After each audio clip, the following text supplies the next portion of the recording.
Kula nuwun sedulur semua, sugeng pepanggihan malih kaliyan kula Tubagus Purnama Wijiarta ing Yogyakarta. Yang saya harapkan semoga sedulur semua selalu diberikan kesehatan, keselamatan, rezeki yang berlimpah, dijauhkan dari mara bahaya dan bencana, dan semoga semua makhluk berbahagia. Baik sedulur semua, pada video kali ini saya ingin membahas tentang Kerajaan Mataram Islam. Sebagaimana kita ketahui bahwa Ki Ageng Pemanan dan Ki Penjawi mendapatkan tanah sebagai hadiah saat mengalahkan Adipati Jipang Arya Penangsang. Nah, kemudian pada tahun 1555 Ki Ageng Pemanan membangun alas mentau atau boyongan dari Pajang ke alas mentau. Nah, di situ dibangun tapi belum menjadi kerajaan, masih berupa kademangan. Nah, Ki Ageng Pemanan berubah. Kalau zaman dulu Ki Ageng itu artinya masih petugas di keraton atau mendapatkan tugas. Tapi kalau sudah pensiun atau mengundurkan diri, berubah, bukan menjadi nama Ki Ageng tapi Ki Gede. Nah, Ki Ageng Pemanan berubah nama menjadi Ki Gede Pemanan atau Ki Gede Mataram. Nah, Mataram masih berupa kademangan, sedangkan Ki Penjawi berada di Pati dengan putranya Wasis Jayakusumo menjadi Adipati Pragolo I di Pati. Nah, pada tahun 1584 Ki Ageng Pemanan wafat. Nah, ketika Ki Ageng Pemanan wafat, maka diteruskanlah kademangan Mataram ini. Penerusnya adalah Danang Sutawijaya, putranya. Masih belum bergelar Panembahan, belum, tapi bergelar Senopati ing Ngaloga. Belum gelar Panembahan karena belum berupa kadipaten maupun kerajaan, tapi masih kademangan. Nah, karena pada saat Danang Sutawijaya ini membangun Mataram, itu menjadi kota yang sangat besar, sangat berkembang dan membangun benteng serta kekuatan. Nah, Pajang sendiri, Sultan Hadiwijaya itu mendapat laporan bahwa Mataram berkembang pesat. Nah, takutnya akan balelo atau menyerang Pajang. Maka berkali-kali dikirim utusan. Dan ada suatu peristiwa yang menjadi pemantik Sultan Hadiwijaya marah sehingga mengadakan perang dengan Mataram itu di tahun 1582. Nah, ketika tahun 1582 meletus perang 3 hari di Prambanan. Nah, ternyata Danang Sutawijaya itu masih dibantu oleh kekuatan-kekuatan alam juga dan kekuatan para pendukung beliaunya. Dari yang Panembahan Senopati ini ada Bagelen, ada wilayah Bagelen, ada wilayah Kedu, itu membantu Mataram. Nah, dalam peperangan 3 hari ini diiringi Gunung Merapi meletus, pasukan Pajang kalah. Nah, sehingga pasukan Pajang kembali. Nah, setelah kembalinya perang ini, Sultan Hadiwijaya sakit. Ketika sakit, maka Danang Sutawijaya ke Pajang untuk mengiringi ayah angkatnya, karena bagaimanapun Sultan Hadiwijaya adalah ayah angkat dari Danang Sutawijaya yang begitu sangat menyayangi. Danang Sutawijaya dianggap sebagai anak tertua dari Sultan Hadiwijaya sampai beliau meninggal. Nah, ketika Sultan Hadiwijaya wafat, Panembahan Senopati atau Danang Sutawijaya belum mengangkat sebagai Panembahan, sebagai kerajaan, tapi sudah merubah Mataram menjadi kerajaan karena atas desakan Ki Mandoroko, tapi Danang Sutawijaya masih menghormati ayahandanya. Maka 4 tahun setelah ayahandanya wafat pada tahun 1586, Danang Sutawijaya meresmikan diri menjadi kerajaan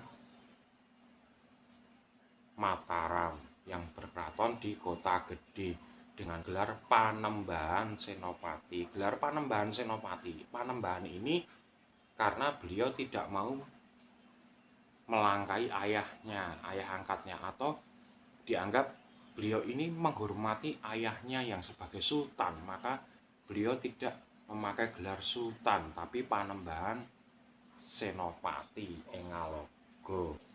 Nah, ini Panembahan Senopati.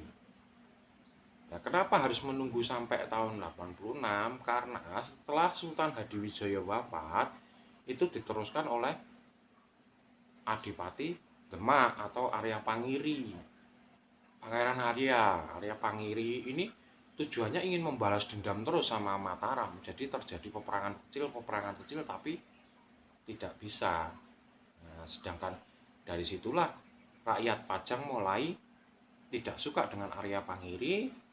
Sedangkan Pangeran Benowo yang menjadi adipati di Pati, di Jipang, itu bergabung dengan Danang Sutawijaya untuk menyerang Arya Pangiri, sehingga Arya Pangiri kalah, lalu dikembalikan lagi ke Demak dan tahta Pajang diserahkan ke Pangeran Benowo.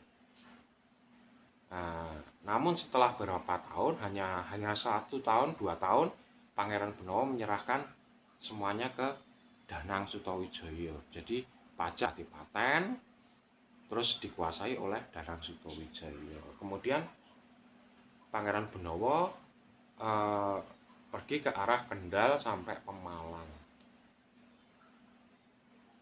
Dan beliau wafat di daerah Kendal sebagai ulama atau karena memang Pangeran Benowo ini tidak suka dengan politik kerajaan tapi lebih suka ke ilmu-ilmu spiritual, maka Pangeran Benowo larinya ke ulama atau penceramah agama sampai di Kendal, sampai wafatnya di sana.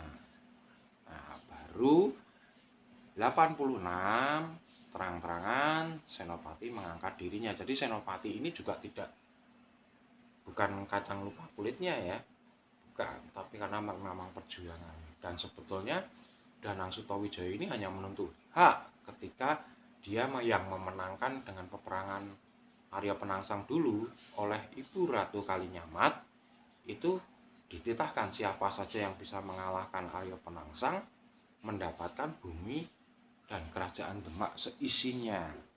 Maka harusnya Sultan Hadiwijaya pun memberikan itu seisinya, keraton Pajang ke Danang Sutawijaya dan Ki Komanan, tapi kenyataan kan tidak, hanya dibagi sebagian kecil. Maka dari itu Danang Sutawijaya bisa dikatakan menuntut haknya, tapi tidak serta-merta dengan peperangan terus harus mendapatkan Mataram, tidak. Karena memang perjalanannya seperti itu, Danang Sutawijaya masih menghargai Hadiwijaya sebagai ayah angkatnya yang dia sayangi, maka menunggu sampai tahun 1586 Danang Sutawijaya diangkat menjadi dengan gelar Panembahan Senopati Engalogo. Nah, dari sini Panembahan Senopati Engalogo ini menikah dengan Ratu Waskita Jawi. Waskita Jawi ini putra dari Ki Penjawi atau adiknya Wasis Jayakusuma, Adipati Pragulo. Nah, dijadikan Ratu Kilen, ratu yang utama. Nah, kemudian setelah sekian tahun menyerang Madiun, mendapatkan Retno Dumilah. Nah, Retno Dumilah ini dijadikan Ratu Wetan. Pertama kali yang mengenalkan permaisuri ada dua adalah Panembahan Senopati. Tapi nanti yang memakai resmi permaisuri dua adalah Raden Mas Jolang. Nah, Waskita Jawi ini menurunkan Raden Mas Jolang. Kemudian dari Retno Sumila ini banyak menurunkan pangeran-pangeran adipati yang nantinya akan memberontak pada saat Raden Mas Jolang berkuasa. Karena merasa sama-sama punya hak putra-putra permaisuri. Tapi yang satu permaisuri Ratu Wetan, yang satu Ratu Kulon. Sebetulnya yang paling berhak adalah Ratu Kulon. Nah, demikian perkembangan dari Kerajaan Mataram di era Panembahan Senopati sangat pesat, bahkan hampir menguasai seluruh Jawa dan Madura, ya kecuali Surabaya. Surabaya memang paling susah untuk ditaklukkan. Surabaya itu nanti ditaklukkan oleh Sultan Agung dengan trik, dengan senjata biologi. Nah, setelah Danang Sutawijaya mangkat pada tahun 1601, beliau wafat, maka kedudukan digantikan oleh Raden Mas Jolang dengan gelar Sri Susuhunan Adi Prabu Hanyokrawati. Itu sebutan lainnya juga sebutan lain adalah Pangeran Panembahan Sedo Krapyak, karena beliau dengan intrik tertentu meninggal di panggung Krapyak, makanya disebut Panembahan Sedo Krapyak. Gelar utamanya adalah Sampeyan Dalem Ingkang Sinuwun Kanjeng Susuhunan Adi Prabu Hanyokrawati Senopati Engalogo Sayidin Panatagama. Nah, itulah gelar Raden Mas Jolang. Nah, kalau menurut intrik politik, nah ini yang menarik. Raden Mas Jolang ini, pada saat Raden Mas Jolang ini politik begitu tajam, persaingan. Ada dua kubu, antara kubu Pangeran Purbaya dan Singoranu, kemudian Mandoroko. Nah, kalau Mandoroko itu kan jelas dia pepatih dalam dari atau hitungannya kakeknya dari Raden Mas Jolang. Nah, ini sebagai Perdana Menteri. Jadi ada kubu Perdana Menteri, ada kubu TNI pada saat itu, tentara. Karena ini telik sandi semua, Pangeran Purbaya, Singoranu ini prajurit-prajurit tangguh semua, telik sandi. Nah, ini ada dua kubu. Ketika Pangeran Purbaya dan Singoranu ini mendukung Raden Mas Rangsang sebagai raja. Padahal Raden Mas Rangsang itu adalah putra dari Dyah Banawati atau Ratu Wetan. Ini putranya Pangeran Benawa.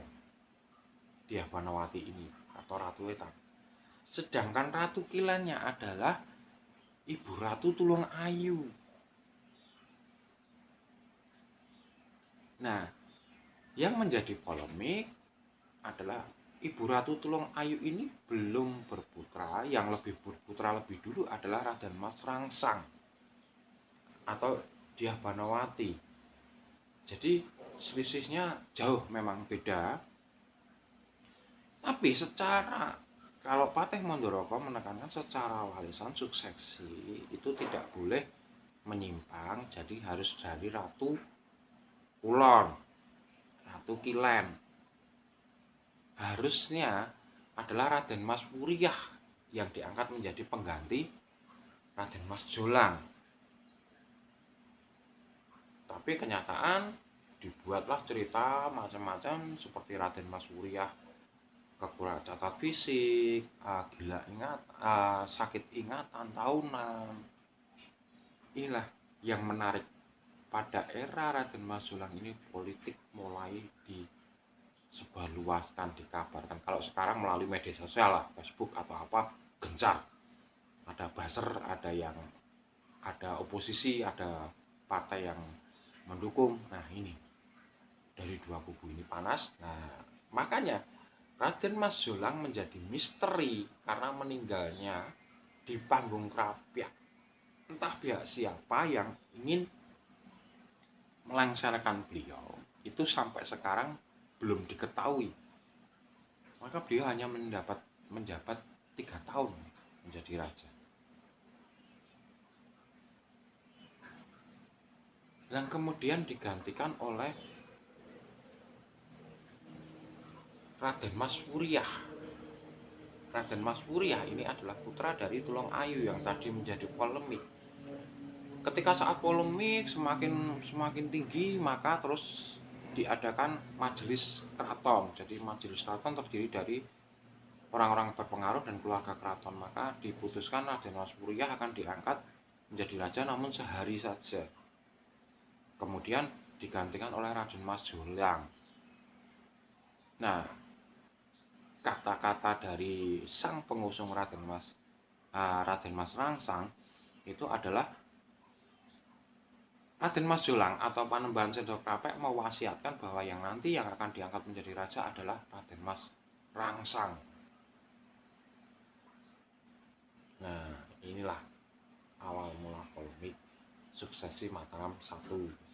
Kemudian sesuai hasil musyawarah ini, maka Raden Mas Wuriyah diangkat menjadi raja sehari dengan gelar Adipati Martapura.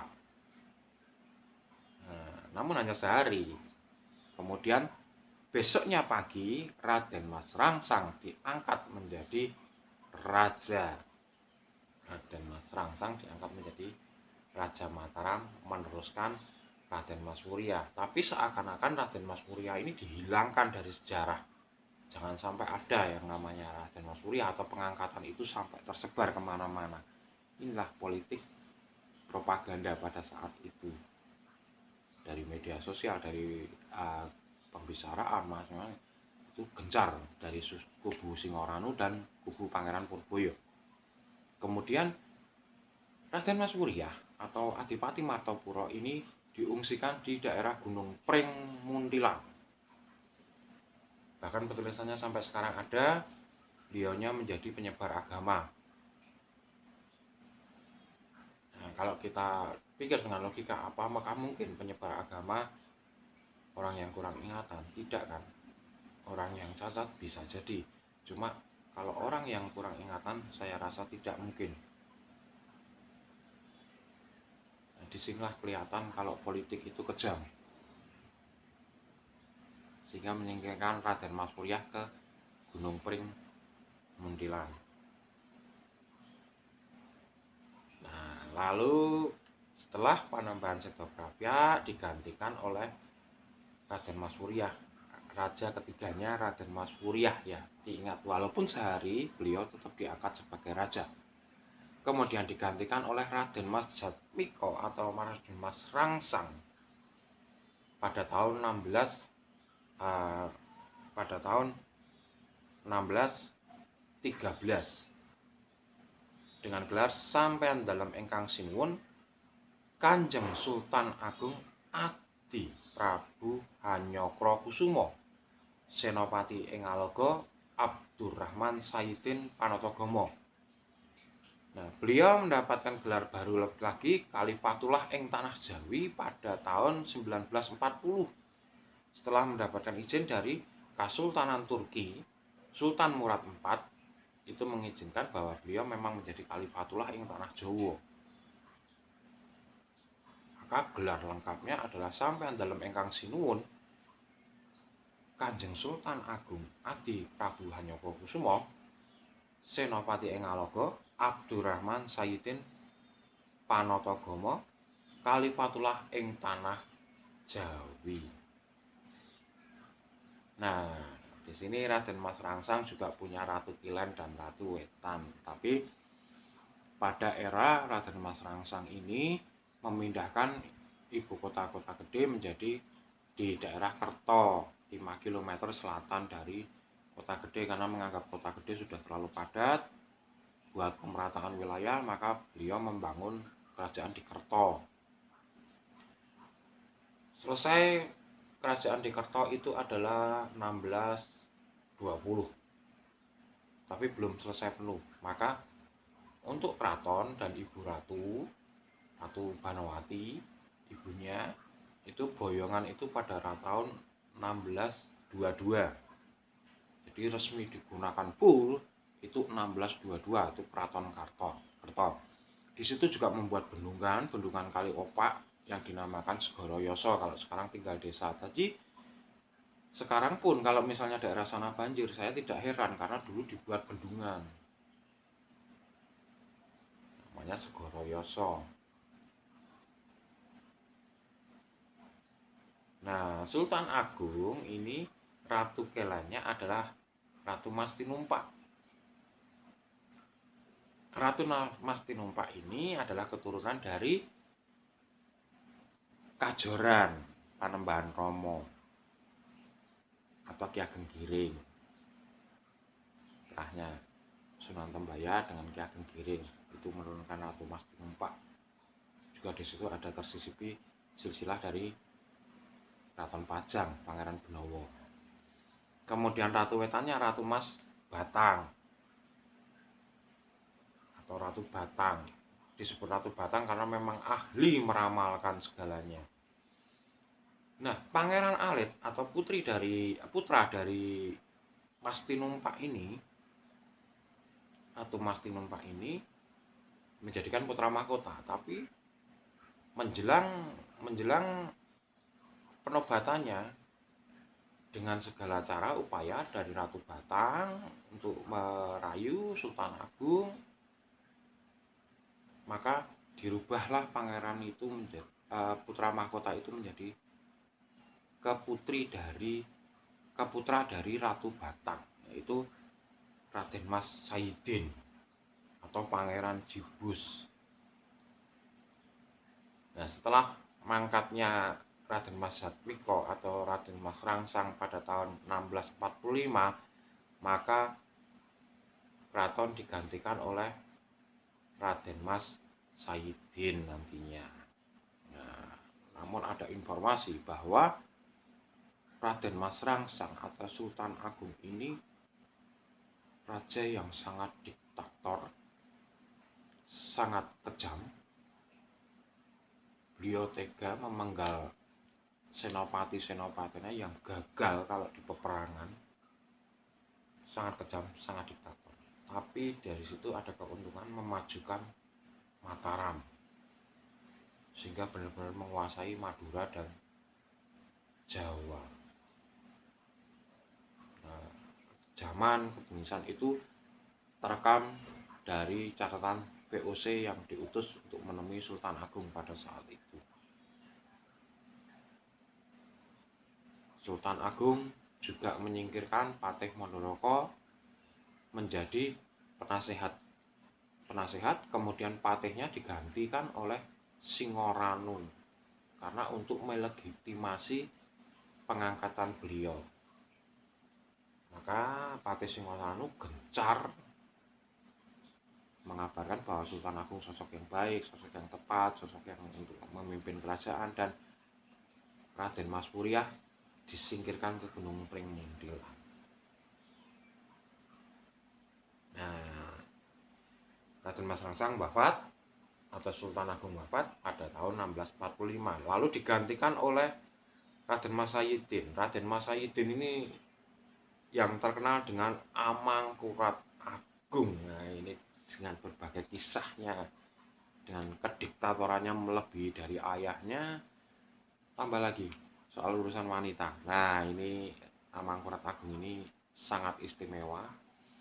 Ketika dia masih menjadi pangeran saja berani membawa istri dari Tumenggung Wirabuna yang bernama Tejo Rukmi.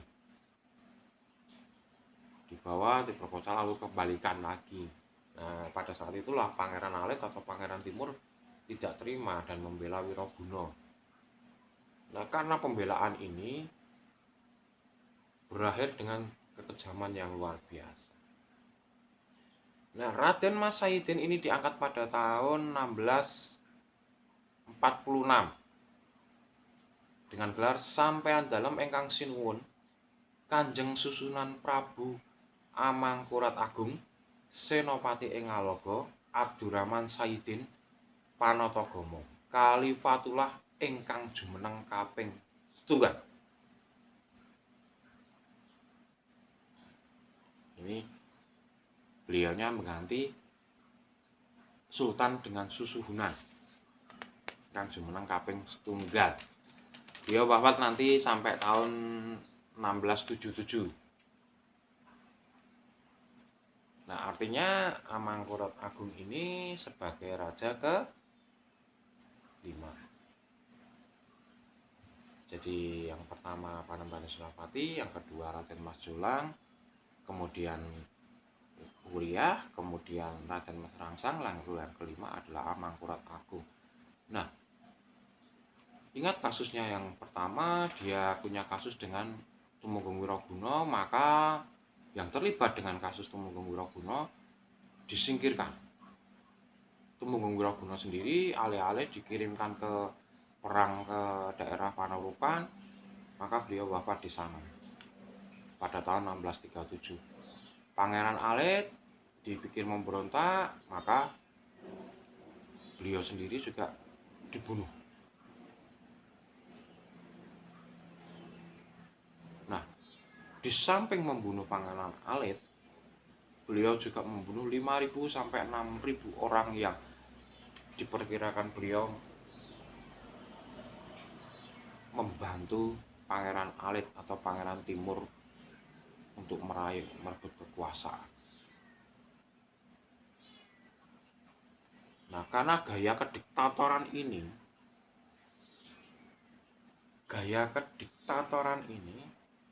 maka Mas Rahmat atau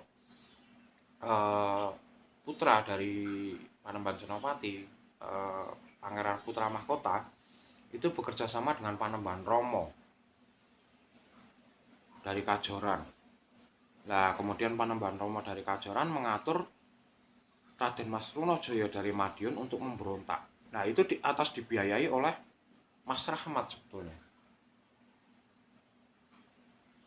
Didukung oleh Kesultanan Goa, Raden Galengson, ini putra dari Hasanuddin, merebut Pleret pada pertengahan tahun 1677. Kenapa di Pleret? Karena Amangkurat memindahkan dari Kerto ke Pleret, membuat kerajaan yang lebih besar. Nah, di antara kisah-kisahnya banyak sekali nanti Amangkurat ini kediktatorannya. Nah, maka beliau dikalahkan oleh Raden Mas Trunajaya pada 1677. Lalu beliau mengungsi dengan Raden Mas Rahmat juga mengungsi ke Tegal. Beliau meninggal di sana di Tegal Arum pada tahun 1619 dalam pelariannya itu.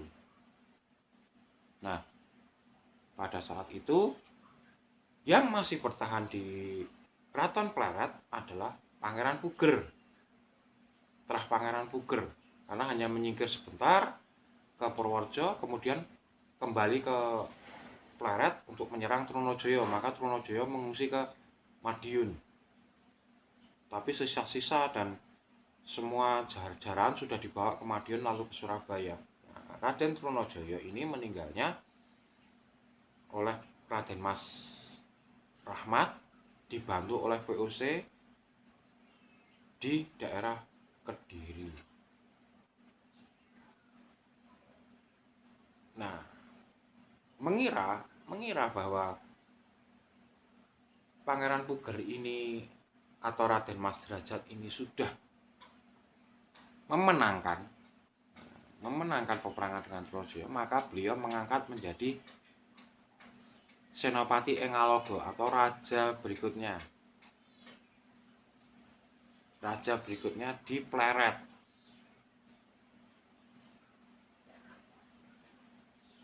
Tapi Raden Mas Rahmat tidak tahu bahwa ada Pangeran Puger atau Raden Mas Derajat ini mengangkat dirinya di Pleret. Amangkurat I, Raden Mas Rahmat kemudian mengangkatkan diri atas izin VOC menjadi Amangkurat II.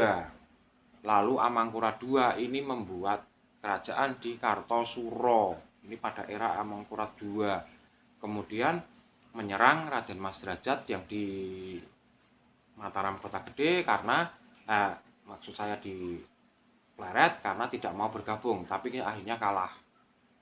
Setelah menyelesaikan Trunojoyo, setelah menyelesaikan semua pemberontak, maka Raden Mas Derajat yang diserang, kemudian kalah. Ini suksesi yang pertama. Nah, Raden Mas Rahmat ini adalah raja yang tidak punya kerajaan karena kerajaannya ternyata sudah diduduki oleh Pangeran Derajat, maka meminta VOC untuk membangunkan kerajaan di Kartosuro dengan perjanjian sekian, maka berdirilah Kartosuro. Tapi wilayah Laut Jawa Utara lepas menjadi milik VOC. Itu terjadi pada perjanjian Jepara 1677. Jadi demikian untuk kerajaan Mataram yang pertama. Tunggu seri berikutnya. Kalau ada salah kata, saya mohon maaf yang sebesar-besarnya. Akhir kata tetap dukung channel saya. Salam Rahayu, Rahayu, Rahayu.